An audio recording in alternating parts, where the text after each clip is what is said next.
2022 সালে টেট উত্তীর্ণ চাকরি প্রার্থীদের দ্রুততার সঙ্গে নিয়োগের দাবিতে সিউড়িতে বিক্ষোভ মিছিল। বীরভূম জেলা প্রাথমিক শিক্ষা সংসদে তারা ডেপুটেশন দেন। দীর্ঘদিন নিয়োগ হচ্ছে না, মিথ্যা প্রতিশ্রুতি দেওয়া হচ্ছে, এমনই অভিযোগ করেছেন চাকরি প্রার্থীরা।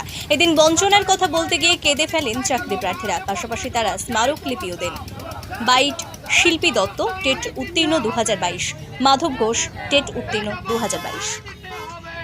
হ্যাঁ, আমরা 22 সালে যে পশ্চিমবঙ্গ সরকার যে টেট পরীক্ষা নেয়, সেই টেট পরীক্ষা উত্তীর্ণ আমরা, প্রাথমিক টেট। তারপর থেকে সরকারের দাবি ছিল বা পৌর সভাপতি নিজে দাবি করেছিলেন বছরে 2বার করে নিয়োগ আমাদের দেবেন। কিন্তু 22 সালের পর থেকে আজকে 25 সাল হয়ে গেল, এখন আমরা ইন্টারভিউ যে নোটিশ সেটা পেলাম না।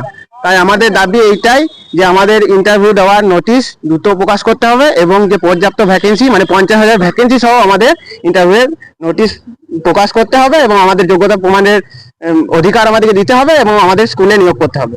না হয় আগামী দিনে কি করবে?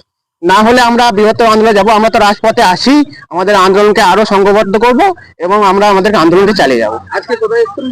আমরা ডিপিএসসি অভিযানে এসেছি। আমাদের এখানে যে মাননীয় সভাপতি মহাশয় আছেন তিনাকে আমরা একটা ডেপুটেশন দেবো। এটাই। আমার নাম মাধব ঘোষ। আমাদের 2022 সালে পরীক্ষা হয়েছে লাস্ট, এখনো 7 বছর ধরে আমরা বঞ্চিত। আমাদের কোনো ইন্টারভিউ নোটিস নেই।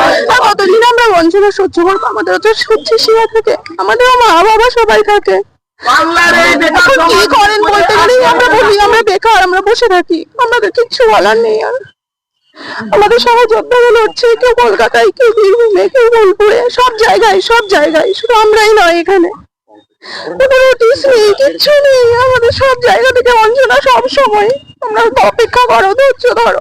আজ ওবিসি মামলা, আর এই মামলা, কাল ওই মামলা, আমরা আর পাচ্ছি না। আমাদের হয় মৃত্যুদণ্ড দিন, নাহলে আমাদের চাকরি দিন, একটা কিছু করুন, আর পাচ্ছি না।